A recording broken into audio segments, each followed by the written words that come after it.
इस कालखंड के महामानव मेरे ब्रह्म गुरुमाता साहब श्री हरिंद्रानंद जी शक्ति स्वरूपा दीदी नीलम के चरणों में मैं प्रणाम करता हूँ। मेरा प्रणाम स्वीकार। उपस्थित अनुपस्थित जहाँ तक मेरी आवाज़ जा रही है समस्त गुरु भाई गुरु बहन को मेरा प्रणाम है, मेरा प्रणाम स्वीकार।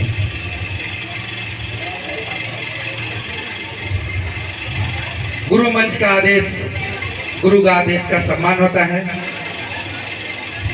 मैं साहब की व्याख्या क्या कर सकता हूँ, मैं उस महादेव की व्याख्या क्या कर सकता हूँ, चर्चा क्या कर सकता हूँ। आज गुरु मंच पे बैठकर अगर बोलने की कला भी मुझे मिला है तो ये साहब श्री हरिंद्रानंद जी का देन है। नहीं तो हम तुच्छ मानव को इस मंच तक आने की क्या बात, इस मंच के आसपास भी आने की क्षमता नहीं था। आज साहब श्री की देन है कि हम लोग हर गली, हर मोहल्ले, हर चौराहे पे भी जाकर कहते हैं मैं महादेव का चेला हूँ। आप भी महादेव का चेला बन सकते हैं। ये देन हमारे ब्रह्म गुरुमाता साहब श्री हरिंद्रानंद जी का है। आज तक किताबों में जो बातें छुपी हुई थी उन्होंने उसे उजागर किया। वो बीज को उन्होंने एक ऐसी जमीन में बोया जो आज जगत गुरु तो नाम के थे, जगत में एक दुख के चेले थे, लेकिन आज जगत में गली गली में महादेव का चेला नजर आता है। ये साहब श्री हरिंद्रानंद जी का देन है। अगर साहब नहीं होते तो आज हम और आप भी नहीं होते। साहब नहीं होते तो हम और आप आपस में बातचीत भी नहीं करते। यहाँ तक की बात कि शिव पुराण वेद ग्रंथ तो छोड़िए, पढ़ के भूल जाते। हम लोग को ये बताने वाला कोई नहीं था कि महादेव गुरु है, वो जगत के गुरु है। हे जगत के मानव, तुम्हारा पूरा अधिकार है, उसे अपना गुरु बनाओ। ये बात साहब श्री हरिंद्रानंद जी ने बताया है। और उनको धन्यवाद नहीं, साहब को धन्यवाद नहीं, साहब को अपने हृदय में बसाओ, क्योंकि उनका नाम ही था हरिंद्रानंद। हरि इंद्र, इसकी संधि विच्छेद करेंगे तो जो हरि के इंद्रियों में वास करे वो हरिंद्र होता है, और वही हरि का स्वरूप है ये हरिंद्रानंद। वरना बाप का बात तो बेटा नहीं सुनता है। आज एक हरिंद्रानंद ने कहा कि शिव गुरु है, उसे अपना गुरु बनाओ। हम लोग चल पड़े, क्योंकि वो कौन थे ये ढूंढना बहुत जरूरी है। जीवन इसलिए हम लोगों का जीवन में इसलिए गुरु की आवश्यकता नहीं है। हम लोगों के जीवन में गुरु की आवश्यकता इसलिए है कि मैं कौन हूँ और मेरा कौन है, मैं कौन हूँ और मेरा कौन है। मेरा को ढूंढिए। हम लोग जो मेरा ढूंढ रहे हैं, ये मेरा घर है, ये मेरा बंगलो है, ये मेरा बाइक है, ये मेरा बेटा है, ये मेरा बेटी है। नहीं, कोई मेरा नहीं है। जो असल में मेरा है हम उसे भूल गए हैं। यही चीज सीखने के लिए साहब ने एक ऐसा सरल उपाय निकाला। बोला कि ये चीज समझाने के लिए सबसे बढ़िया गुरु तो धरती पर कोई हो ही नहीं सकता है। उन्होंने कहा जगत गुरु स्वयं शिव है, वो शिव है, वो ईश्वर है, महेश्वर है, ईश्वरों के ईश्वर है। उससे बढ़िया काबिल गुरु तो इस जमाने को सुधारने के लिए कोई हो ही नहीं सकता है। उन्होंने कहा जगत गुरु स्वयं शिव से डायरेक्ट जुड़ो।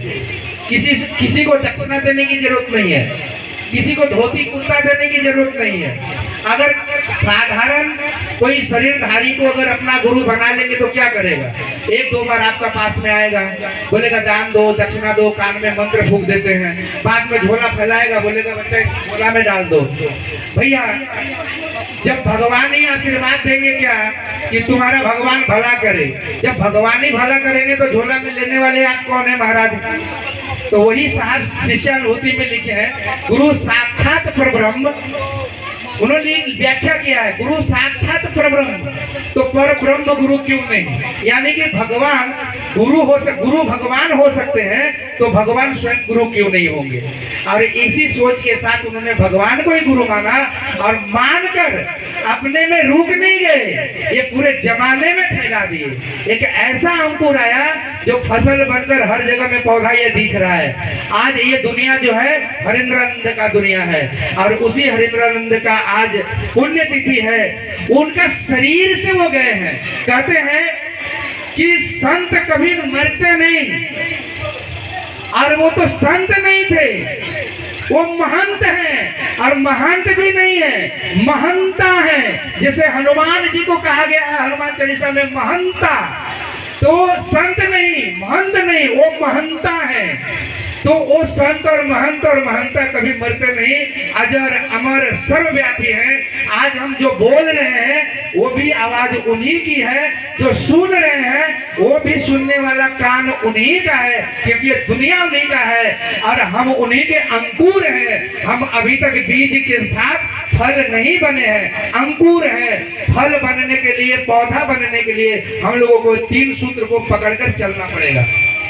अगर वही 3 सूत्र को पकड़कर चलेंगे तो मंजिल तक पहुंचेंगे। मंजिल हम लोगों का क्या है? शिव है। साहब ने कहा आओ चलो शिव की ओर, वो हम लोगों ने उसे स्लोगान बना दिया, आओ चलो से। लेकिन साहब एक व्याख्या करते हैं, मैंने देखा यूट्यूब में, सामने से सौभाग्य नहीं था मेरा सुनने का उस दिन।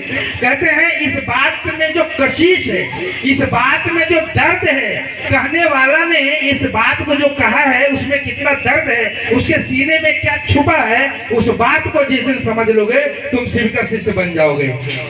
उनकी व्याख्या मैं क्या करूं, उसकी व्याख्या तो मां सरस्वती भी स्वयं धरती पर आ जाए तो साहब श्री हरिंद्रानंद जी की व्याख्या कर नहीं सकते। महादेव की तो बहुत दूर की बात है, महादेव की तो बहुत दूर की बात है।